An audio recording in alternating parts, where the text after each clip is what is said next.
आज हम पढ़ने जा रहे हैं स्पर्श भाग 2 के गद्य खंड का एकाकी नाटक कारतूस, जिसे लिखा है हबीब तनवीर ने।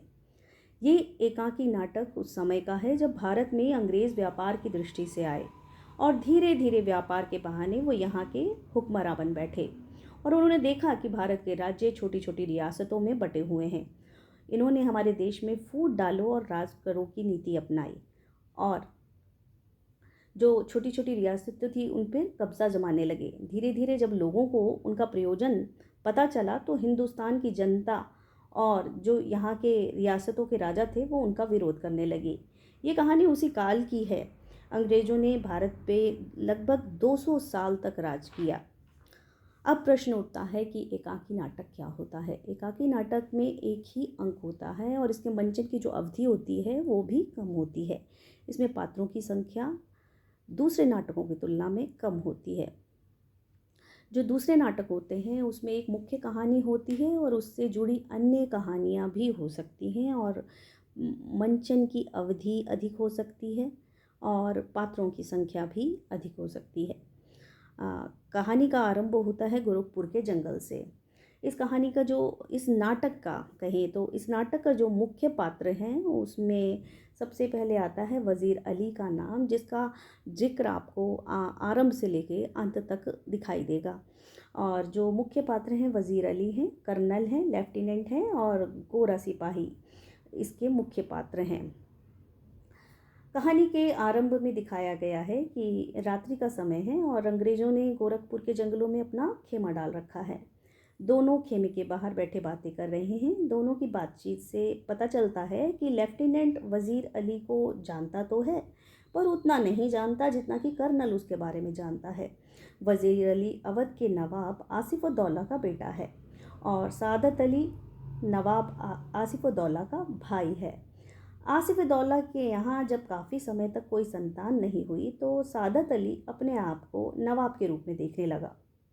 लेकिन वज़ीर अली के जन्म के बाद वही भाई उनका दुश्मन बन गया, क्योंकि अवध का तख्त जिसका वो भावी नवाब था उससे छिन गया था। इसलिए नवाब बनने के लिए वो अंग्रेज़ों से हाथ मिला लेता है।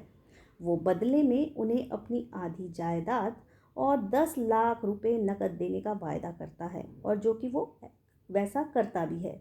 लेफ्टिनेंट कर्नल से पूछता है कि वज़ीर अली तो हाथ ही नहीं आ रहा है, सब सिपाही भी उसे ढूंढते ढूंढते परेशान हो गए हैं। तो कर्नल कहता है कि वज़ीर अली के किस्से सुन सुनकर तो मुझे रॉबिन हुड की याद आ जाती है, जो जंगलों में रहता था और कभी किसी के हाथ नहीं आता था। वो उसे बताता है कि उसने केवल 5 महीने तक अवध में हुकूमत की। किसने? वज़ीर अली ने। और इन 5 महीनों में वो लगभग अवध से अंग्रेज़ी असर का सफाया करने में लगभग कामयाब हो गया था।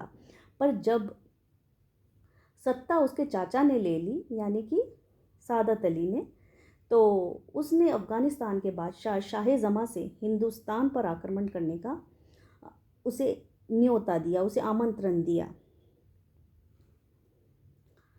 कर्नल लेफ्टिनेंट को बताता है कि सबसे पहले टीपू सुल्तान ने हमले के लिए शाह जमा को दावत दी थी। बाद में वज़ीर अली ने उसे दिल्ली आमंत्रित किया था और फिर शमसुद्दौला ने उन्हें बुलावा भेजा था ताकि उसकी सेना की मदद से अंग्रेज़ों का सफाया किया जा सके।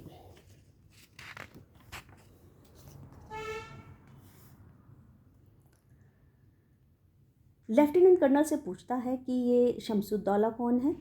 तो कर्नल उसे बताता है कि वो बंगाल के नवाब का भाई है, यानी उसका रिश्तेदार है और बहुत ही ख़तरनाक आदमी है। लेफ्टिनेंट कहता है कि इससे लगता है कि पूरे हिंदुस्तान में कंपनी सरकार के ख़िलाफ़ एक लहर सी चल पड़ी है। वो कहता है कि इसका मतलब वज़ीर अली की आज़ादी हमारे लिए ख़तरा है। तो कर्नल कहता है, लॉर्ड क्लाइव के हाथों में कंपनी ने जो कुछ भी हासिल किया है, यदि ऐसा ही चलता रहा तो लॉर्ड वेल्लेस्ली के हाथों हम सब कुछ खो देंगे।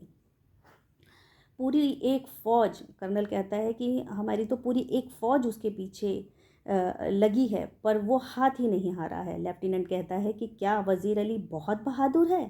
तो कर्नल उसे बताता है कि वो इतना बहादुर है कि उसने कंपनी के वकील का कत्ल कर दिया था।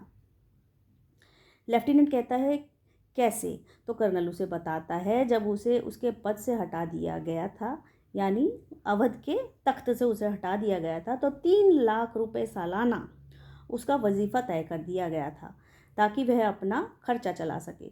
उसे बनारस भेज दिया गया, लेकिन कुछ महीनों के बाद उसे कलकत्ता के गवर्नर जनरल ने तलब किया, यानी बुलाया।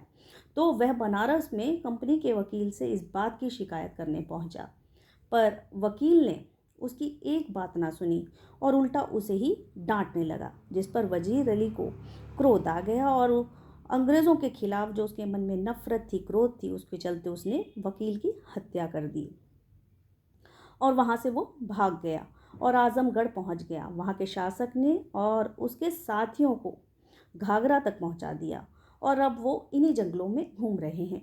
लेफ्टिनेंट फिर कर्नल से पूछता है आखिर उसकी स्कीम क्या है।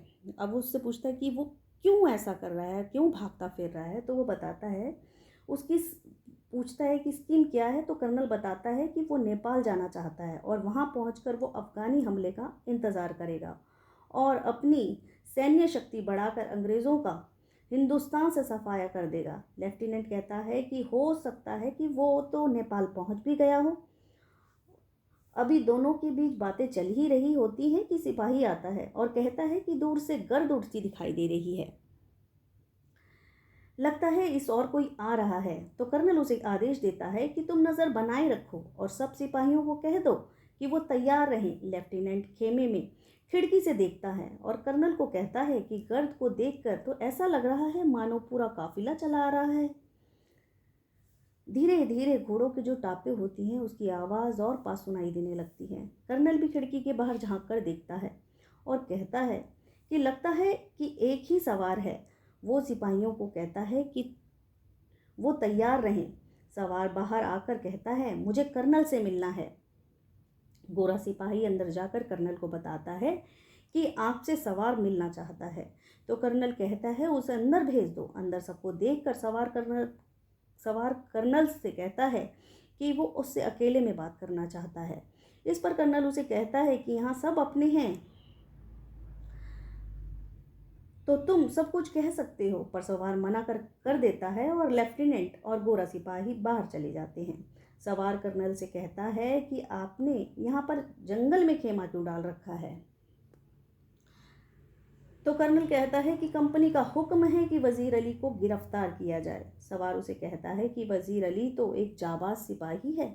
कर्नल कहता है मैंने भी यही सुना है, पर तुम क्या चाहते हो और यहाँ क्यों आए हो। तो वह बताता है कि उसे कुछ कारतूस चाहिए। वो पूछता है तुम्हें कारतूस क्यों चाहिए। तो वो बताता है कि वजीर अली को गिरफ्तार करने के लिए। तो ये लो 10 कारतूस। कर्नल उसे तुरंत दे देता है। कर्नल उससे उसका नाम पूछता है तो वो सवार अपना नाम वजीर अली बताता है। ये सुनकर कर्नल हक्का बक्का रह जाता है। सवार उसे कहता है कि तुमने मुझे कारतूस दिए इसलिए मैं तुम्हारी जान बख्श रहा हूँ, और सवार वहाँ से चला जाता है। लेफ्टिनेंट अंदर आकर कर्नल से पूछता है कि वो कौन था। तो कर्नल उसे जवाब देता है कि एक जाबाज सिपाही, और यही नाटक का अंत हो जाता है। तो ये तो था एकांकी नाटक जिसे लिखा था हबीब तनवीर ने। यदि आपको इनके प्रश्नों के उत्तर भी चाहिए तो आप कमेंट बॉक्स में अपनी प्रतिक्रिया लिख सकते हैं।